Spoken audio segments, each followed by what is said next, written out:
Hello बच्चों, आ गए बेटा अपने तीसरे लेक्चर में। कौन सा चैप्टर चल रहा है? करंट इलेक्ट्रिसिटी, क्लास 10th का। भैया यार वो 2 लेक्चर मेरे इनकम्प्लीट थे, आधे आधे में खत्म हो जा रहे थे। कुछ कैमरे की प्रॉब्लम थी, एक 7 मिनट का बन पाया, एक 12 मिनट का है ना, कुछ अच्छे से हो नहीं पाया।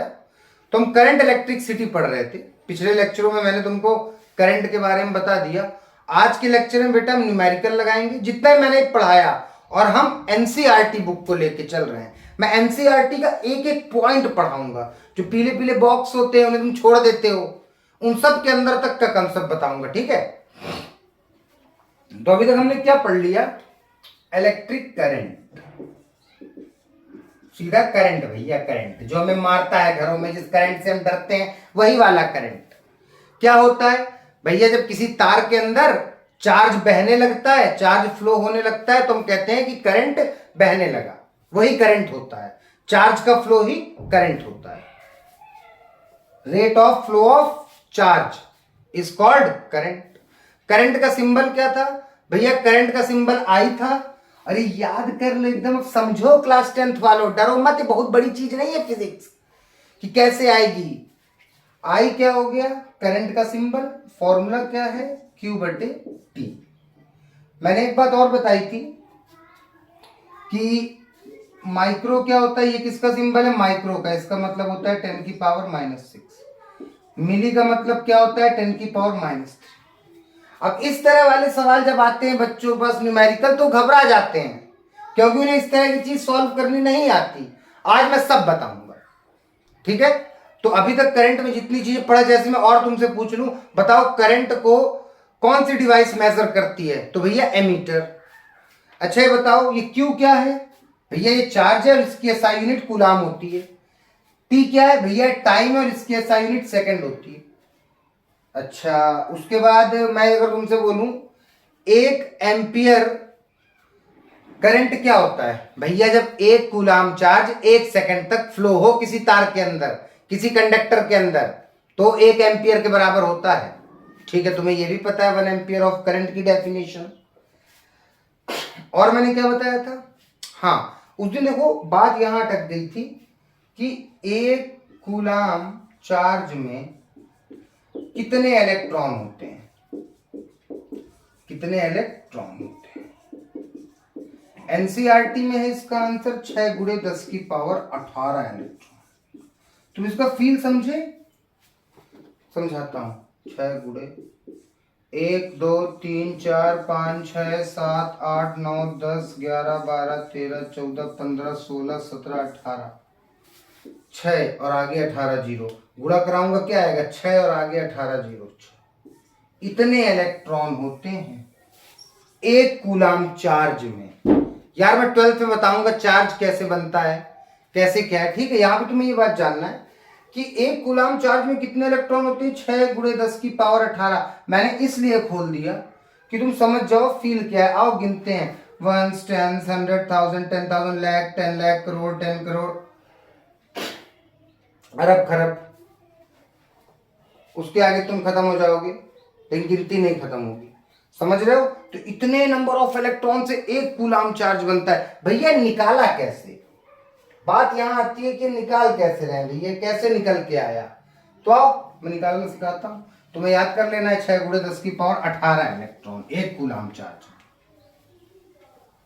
एक फॉर्मूला है Q=Ne, जहां पे Q होता है चार्ज, तुम्हें पता है, N होते हैं नंबर ऑफ इलेक्ट्रॉन, कितने इलेक्ट्रॉन है, और E होता है 1.6 × 10⁻⁻19 कूलाम।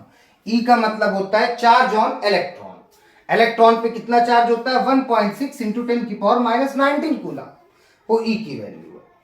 इस वाले फॉर्मूले से हम निकाल लेंगे कि कितने चार्ज में कितने इलेक्ट्रॉन होते हैं। नंबर ऑफ इलेक्ट्रॉन हमेशा हम यहां से निकाल लेते हैं। ये देखो इनका मतलब है नंबर ऑफ इलेक्ट्रॉन। मैं निकालना भी सिखाता हूं, बताता हूं कैसे आया, लेकिन उससे पहले मैं तुम्हें ये वाली मैथ सिखा देता हूं कि तो कैलकुलेट कैसे किया जाता है, क्योंकि पावर वाले क्वेश्चन से ना बच्चे बड़े घबरा जाते हैं जब माइनस माइनस की पावर आ जाती है। अरे अभी तो पोटेंशियल डिफरेंस आएगा, रेजिस्टेंस आएगा, ओम्स लॉ आएगा, मजा आ जाएगा। पहले करंट को समझ लो बात से। करंट क्या है, ठीक है। अब देखो बच्चों को लगता है भैया आप इतना बता देते हो कि फ्लो ऑफ चार्ज, चार्ज बह रहे हैं तार के अंदर, चार्ज फ्लो कर रहा है वही करंट है, चार्ज क्या है। तो बेटा चल समझ ले 10th के बच्चे हो, लेकिन तुम समझो कोई भी चीज दुनिया की किससे बनी है भैया, एटम से। कोई भी दुनिया की कोई भी मैटर किससे बना है, एटम से। एटम के अंदर यहां क्या होता है बच्चा, न्यूक्लियस, न्यूक्लियस के अंदर प्रोटॉन और न्यूट्रॉन, और बाहर घूमते हैं इलेक्ट्रॉन, ठीक है, इलेक्ट्रॉन। ये होता है किसी एटम का चित्र, यही आज तक इतना एटम खोजा गया, ये है। ये जो इलेक्ट्रॉन होते हैं ये है चार्ज, ये जो प्रोटॉन होते हैं ये है चार्ज, मतलब इलेक्ट्रॉन और प्रोटॉन होते हैं चार्ज। समझो इस बात को, इलेक्ट्रॉन को कहते हैं निगेटिव चार्ज और प्रोटॉन को कहते हैं पॉजिटिव चार्ज। बात समझे। अब अगर मैं तुम्हें समझाऊं, ये तुम्हारा तार है, बहुत सारे तार के अंदर भी एटम्स होंगे, करोड़ों अरबों। मैंने बताया तुमसे जो कंडक्टर होता है वो ओशियन ऑफ इलेक्ट्रॉन होता है, उसमें इलेक्ट्रॉन हद से ज्यादा होते हैं, बहुत ज्यादा, अनंत, ठीक है। ये रहे, ये सब एटम इस तार के अंदर। तुमने एक प्लग लिया, इस प्लग में इस तार को एंटर किया, स्विच ऑन किया, ये जो एटम्स हैं इन सबके अंदर न्यूक्लियस होगा, भैया होगा ही, हम तो जानते हैं एटम ऐसा होता है। और भैया सब न्यूक्लियस के अगल बगल इलेक्ट्रॉन होंगे और अंदर प्रोटॉन होंगे। हाँ, मतलब पूरा तार इलेक्ट्रॉन प्रोटॉन से भरा हुआ है कायदे से। हाँ भैया भरा हुआ है। जैसे इसे प्लग में डाला, इसके अंदर के इलेक्ट्रॉन भागने लगे, क्योंकि इलेक्ट्रॉन फ्री होते हैं, प्रोटॉन कभी नहीं भाग सकते। प्रोटॉन क्योंकि न्यूक्लियस के अंदर बंधे होते हैं न्यूक्लियर फोर्सेस से, पॉजिटिव चार्ज कभी नहीं भागता। अब तुम समझो, बेंजामिन फ्रैंकलिन ने 1747 में क्या कहा था कि पॉजिटिव चार्ज का फ्लो है करंट। नहीं भैया, इलेक्ट्रॉन भाग रहे हैं, इलेक्ट्रॉन ही है वो चार्ज जिसे मैं बार बार बोल रहा हूं, flow of charge called current, flow of charge. ये वही चार्ज है, निगेटिव चार्ज। ऐसे इलेक्ट्रॉन भागने लगते हैं और यही भागते हुए करंट बन जाते हैं, इलेक्ट्रिक करंट। समझे। अब चार्ज बोलूं तो समझ जाना, कोई भी चीज एटम से बनी है और एटम के अंदर होते हैं इलेक्ट्रॉन और प्रोटॉन। इलेक्ट्रॉन निगेटिव चार्ज है, प्रोटॉन पॉजिटिव चार्ज। प्रोटॉन कभी नहीं भाग सकता क्योंकि न्यूक्लियर फोर्सेस से न्यूक्लियस के अंदर बंधा हुआ है, भागते इलेक्ट्रॉन है, निगेटिव चार्ज का फ्लो है करंट। अच्छा, अब करंट की मतलब डायरेक्शन ऐसी है, लेकिन हम हमेशा ऐसी डायरेक्शन लेते हैं, इसीलिए बोलते हैं conventional direction of current. NCERT ने बताया है, गहराई से पढ़ना शुरुआत के पन्ने में ही। कन्वेंशनल डायरेक्शन ऑफ करंट लेते हैं क्योंकि तब से मान ली गई थी, क्योंकि उस समय लगता था पॉजिटिव चार्ज भागते 1700-1800 से यही इसी डायरेक्शन पे सब चीज हो रहा है, इलेक्ट्रिकल इंजीनियरिंग बन रही, हर सिस्टम बन रहा है, तो कैसे छोड़ दें। तो ट्रेंड में है ना, ट्रेडिशन है ना भैया, तो नहीं छोड़ सकते। आज भी डायरेक्शन हम पॉजिटिव से नेगेटिव की तरह लेते हैं, लेकिन एक्चुअल में होना चाहिए माइनस से प्लस की तरफ, लेकिन लेते क्या है, प्लस से माइनस की तरफ। ठीक है, पहले की बात की वजह से। ठीक, इतनी बात क्लियर है। ठीक है, मैंने यार पूरा बता दिया। बच्चे चार्ज को लेके पता नहीं क्यों डर रहे हो कि चार्ज क्या है, तो जान लो इलेक्ट्रॉन प्रोटॉन ही चार्ज है। ठीक है, अब बात आती है न्यूमेरिकल्स की। पहले मैं तुमको समझाता हूं मैथ्स, ठीक है। 2 इंटू 10 की पावर -3 इंटू 4 इंटू 10 की, चलो -3 नहीं 4। बोलो भैया इसका आंसर क्या होगा। भैया 2 4 जा 8 इंटू, इनका मल्टीप्लाई मत करना 10 10 जा 100, नहीं, पावर जोड़ लो, ये 4 ये 3 7। आंसर हाँ यही है। आओ,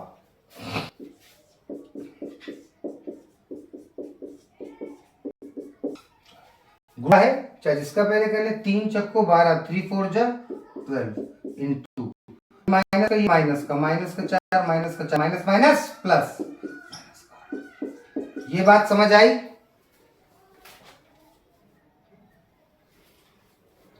माइनस माइनस जुड़ जाता है बाबू और साइन माइनस का ही लगता है। ये आ गया इसका आंसर। अच्छा और आओ।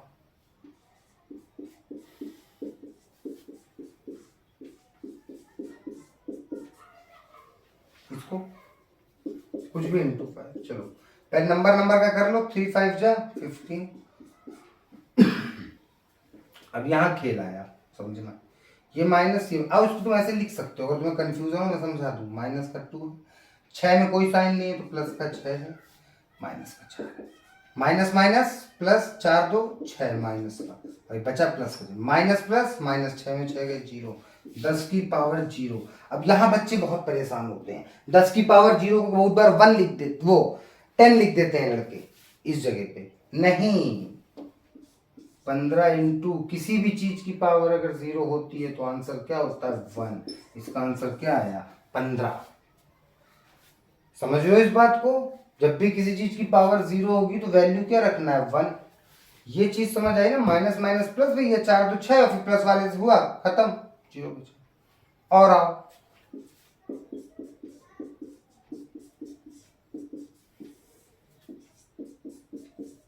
इसे बताओ बस भैया। ये ऊपर का सॉल्व करते हैं। ऊपर 3 है इंटू ये माइनस का है, माइनस का माइनस माइनस प्लस 5 4 9, लेकिन साइन माइनस का ही लगता है जब माइनस माइनस वाली चीज जुड़ती है तो।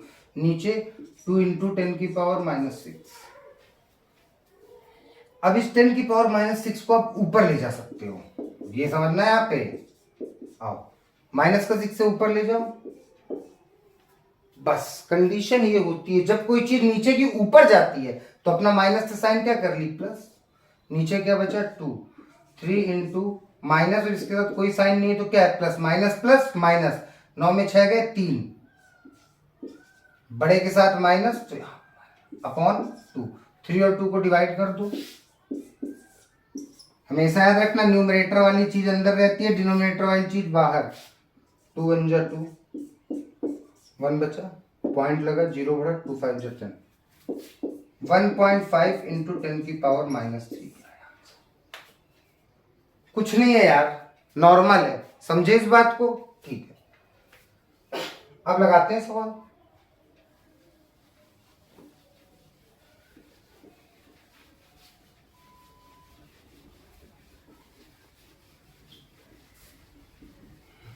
चलो मैंने बोला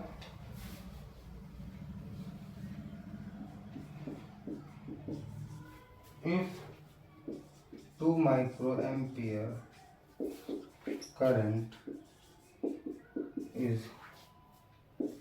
flown from a wire for 3 seconds, find the charge। अभी मैं ऐसे ही दे रहा हूँ तो प्रैक्टिस कराने के लिए। बहुत बुकों के आएंगे सब डीप लैंग्वेज में, पहले तुम यहां से समझो चीजें। 2 माइक्रो एम्पियर करंट किसी तार में 3 सेकंड तक बह रहा है तो बताओ चार्ज कितना फ्लो हुआ। अरे करंट बह रहा है तो चार्ज तो जा रहा है, तो वही पूछा है फाइंड द चार्ज फ्लो। तुम्हें पता है भैया I = Q/T। अब बच्चे मुझसे बोलते हैं कि सर जी आपने कैसे सोच लिया कि इसमें यही फॉर्मूला लगेगा। तो गुरुजी आपको साफ साफ दिख रहा है I दिया है करंट और T दिया है और Q पूछा है ITQ। साफ साफ समझ नहीं आ रहा क्या? करंट दिया है, समय दिया है, चार्ज पूछा है, यही तो फॉर्मूला है। देख लिया करो, क्वेश्चन को अच्छे से पढ़ा करो, ऐसे नहीं समझ आना। चलो करंट कितना है बाबू लोग 2 माइक्रो एम्पियर। 2 या भैया माइक्रो लगा है, माइक्रो का मतलब इंटू 10 की पावर -6। चार्ज पता करना है भैया, क्यू को ऐसे ही छोड़ते हैं। टाइम कितना है 3 सेकेंड। ठीक है क्यू ये छूटा, ये भैया 3 यहाँ पे क्रॉस मल्टीप्लाई 3 मल्टीप्लाई में आएगा 3 2 जा 6 इंटू 10 की पावर -6। क्यू की वैल्यू आ गई कूलम। मतलब ऐसे लिख सकते हैं ना क्यू = 6 × 10 की पावर -6। अरे क्यू बराबर ये लिखो है, ऐसे लिखो, इसमें ना कंफ्यूज हो जाना। कुछ बच्चे ये भी पूछ लेते हैं कि सर जी पहले क्यू यहाँ तब कैसे आ गया। अरे बात वही लिखी जा रही है, ये बराबर क्यू, क्यू बराबर ये, वही तो चीज है। ठीक है तो क्यू इतना आ गया, समझे? ठीक है माइक्रो का फील यहाँ मुझे कराना था। अगर यहीं पे दिया रहता उसने इफ 2 मिली एम्पियर, तो आप यहाँ मिली एम्पियर क्या कर देते, माइनस का। मैंने बताया था माइक्रो का मतलब 10 की पावर -6, मिली का मतलब 10 की पावर -3। ठीक है भैया, ये तो हम कर ही लेंगे। ठीक, यहाँ पे एक बताता हूँ तुम्हें, ठीक है। मैं चित्ता ही क्यों मानता हूँ, तू क्यों ले गई। पढ़ाई करते रहो, बोर्ड एग्जाम तो भी आने ही वाले हैं, कब से हैं, फरवरी से होंगे। ठीक है, साइंस से बिल्कुल ना घबराओ, फिजिक्स से यार एकदम मस्ती से पढ़ो, यही सब चीजें, कंसेप्ट बनाना है, कंसेप्ट। अब आती है बात, जैसे मैं तुम्हें सवाल दूं,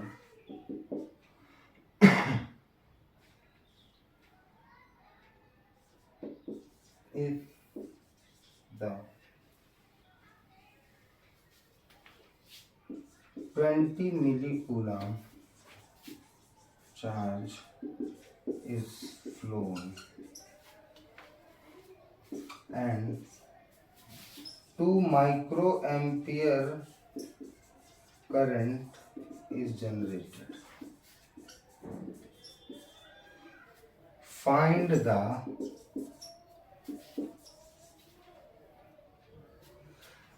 if the 20 milli-coulomb charge is flown and 2 microampere current is generated, find the time. Question बच्चों पहले समझ लो क्या बोल रहा है।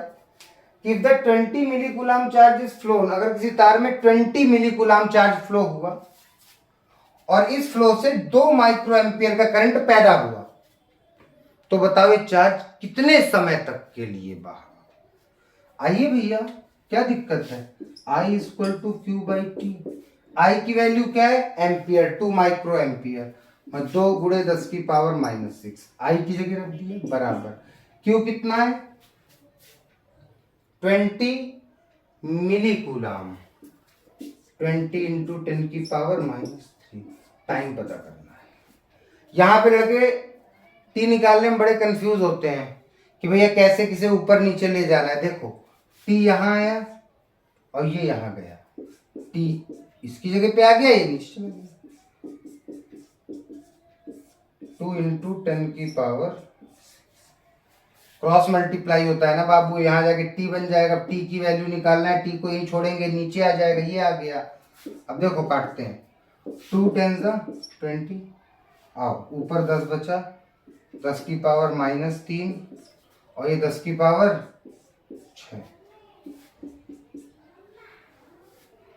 इसमें कोई पावर नहीं है तो क्या है 1 है, 6 और 1 7, 7 में 3 गए 4, बाप रे इतने सेकंड लगे, इकाई दहाई सैकड़ा हजार 10,000, कितने सेकंड 10,000 सेकंड लगेंगे ये काम करने में। अगर उसने 20 मिली-कूलम्ब चार्ज को फ्लो किया और इस फ्लो से करंट कितना पैदा हुआ 2 माइक्रो एम्पियर, कितने टाइम में, तो टाइम निकाला। इस टाइप का भी क्वेश्चन है, तुम जान गए इस क्वेश्चन, इस फॉर्मूले से खेलना तुम समझ गए कि कैसे खेलना है, क्या करना है, समझ गए इस बात को, ठीक। अच्छा अब एक बात आती है कि सर्किट क्या है। नहीं अभी ये बता दूं, 1 कूलम्ब वाला पहले, Q equal to N।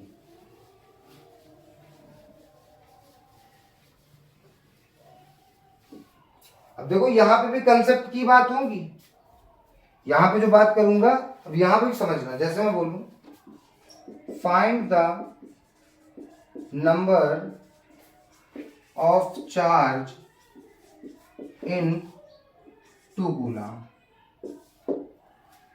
2 coulomb में कितने number of, find the number of electron in 2 coulomb charge. 2 coulomb charge में कितने इलेक्ट्रॉन होंगे भैया, नंबर ऑफ इलेक्ट्रॉन निकालना है, Q equal to N। Q की वैल्यू क्या दे रखी है 2 कूलम्ब, चार्ज 2 कूलम्ब, N नहीं पता, E क्या है 1.6 इंटू 10 की पावर -19, N की वैल्यू निकालना है। ये पूरी चीज मल्टीप्लाई में कहाँ आ जाएगी, नीचे डिवाइड में, अब समझना 2 और यहाँ पे क्या है 1.6, ये 10 की पावर माइनस 19 है, ऊपर ले जाऊं 10 की पावर प्लस में हो गई 19। अब इनको सॉल्व करता हूं, 4 4 जा 16, 4 5 जा 20, 5 और 4 को डिवाइड कराता हूं, 4 1 जा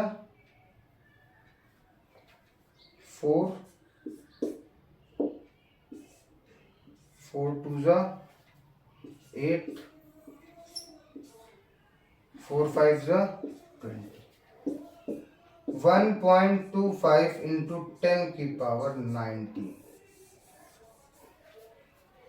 इतना होता है।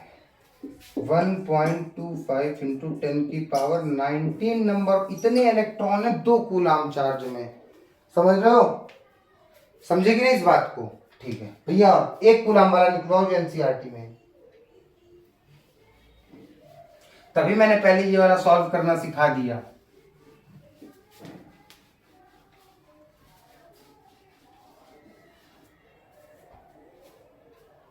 जैसे बोलूं find the number of electron in 1 coulomb charge. चलो Q equal to N E, Q कितना है 1, N नहीं पता, E कितना है 1.6, पूरा मल्टीप्लाई में नीचे आएगा 1 के।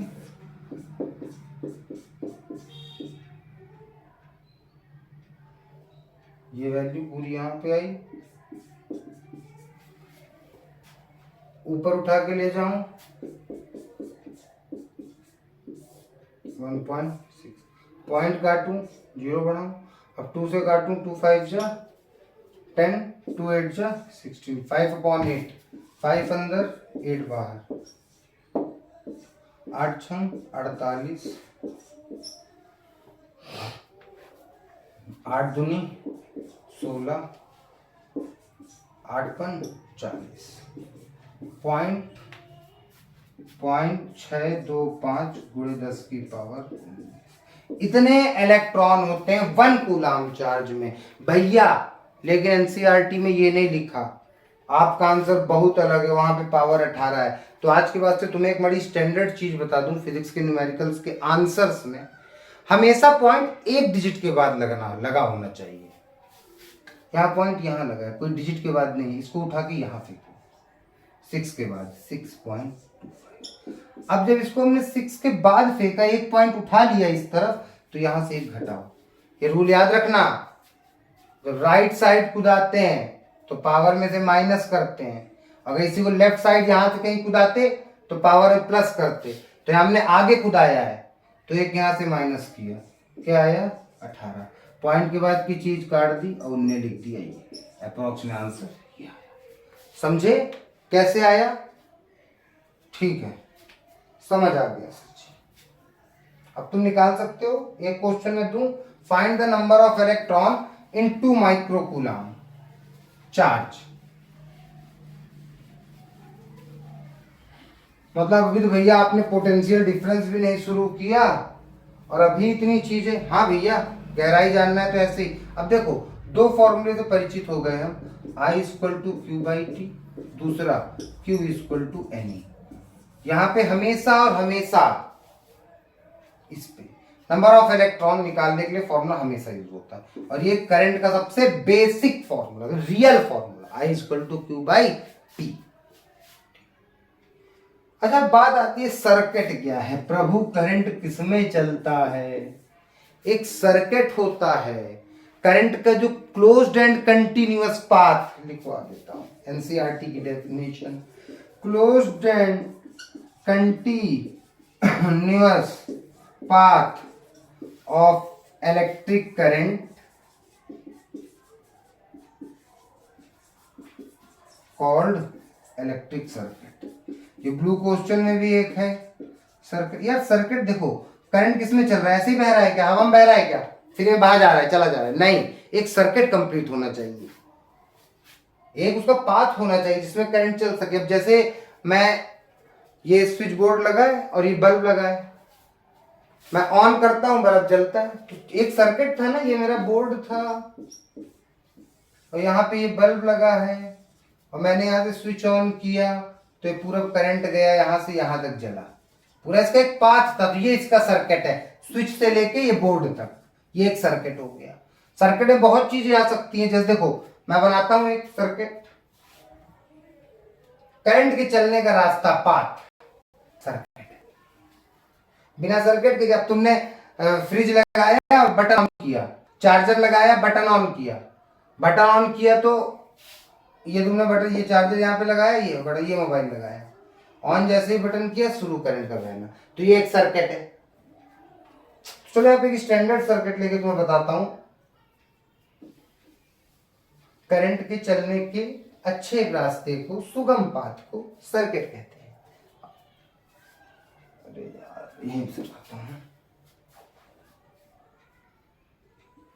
आज से याद रखना, ये बैटरी है, ये बल्ब लगाया, ये अमीटर लगा दिया, अमीटर क्या है, करंट को नापने वाला, वो भी ठोक दिया, यहाँ पे एक स्विच लगा दिया, ये एक सर्किट बना दिया मस्त। सुनो अब यहाँ से कुछ बातें तुम क्लियर करना, ही बड़ी वाली चीज होती है प्लस और ये छोटी वाली चीज होती है माइनस। जो बैटरी का बड़ा टर्मिनल होता है, बैटरी है, सेल है, यहीं से स्टार्ट हो रहा है, यहीं से एनर्जी जा रही है, सब ये बैटरी है, ये बड़ा टर्मिनल प्लस होता है। करंट हमेशा प्लस से माइनस की तरफ। अरे सर जी, हाँ ये वही वाली बात है 1747 वाली, वही वाले करंट की डायरेक्शन जानने के बावजूद कि इलेक्ट्रॉन चल रहा है तब भी हमें डायरेक्शन एलियन रहती है।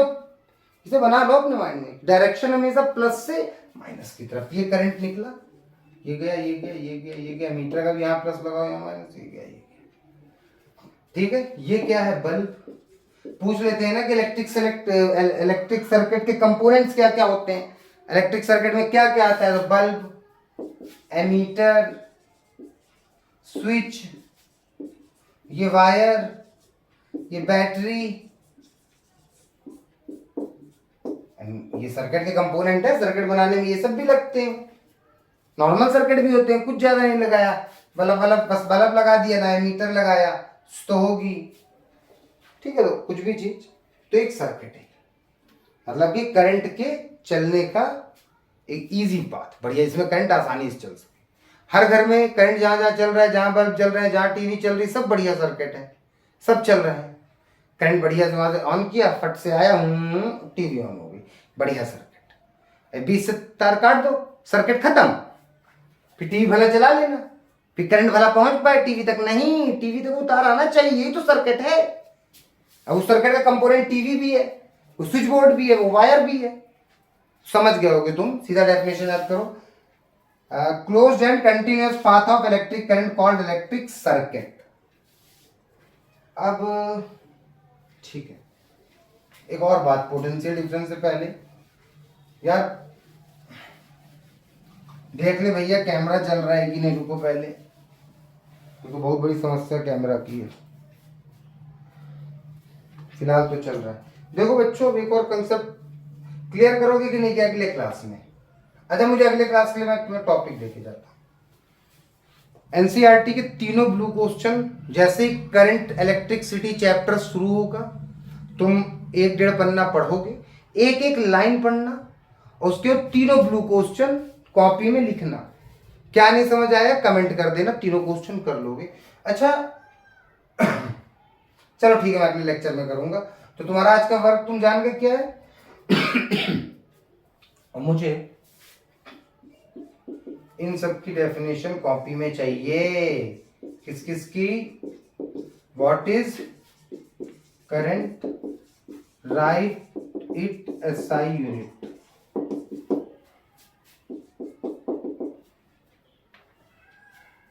What is the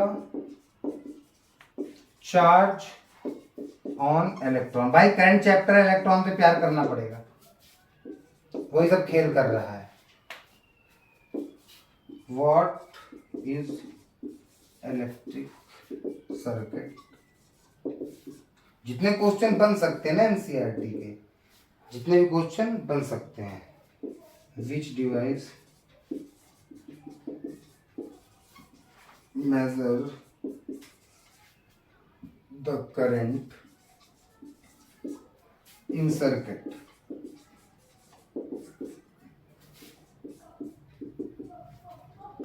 define the unit of current.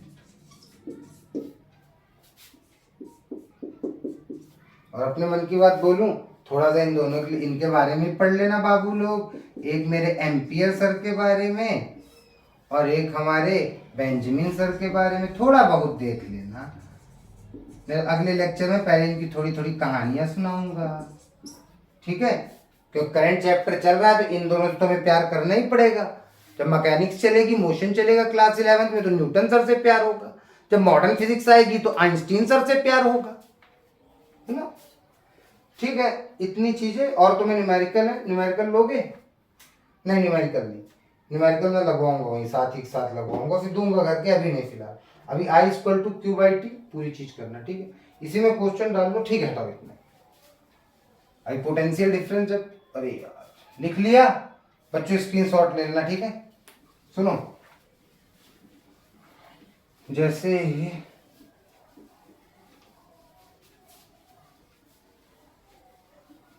बस ये टॉपिक अब खत्म होगा, अगले चैप्टर में पोटेंशियल डिफरेंस समझाएंगे। बच्चे बड़े कंफ्यूज है, वी है क्या एक्चुअल में, बड़ी गहरी कहानी है वी की, बताएंगे, ठीक है? तो चलो बच्चों चलते हैं, बाय बाय।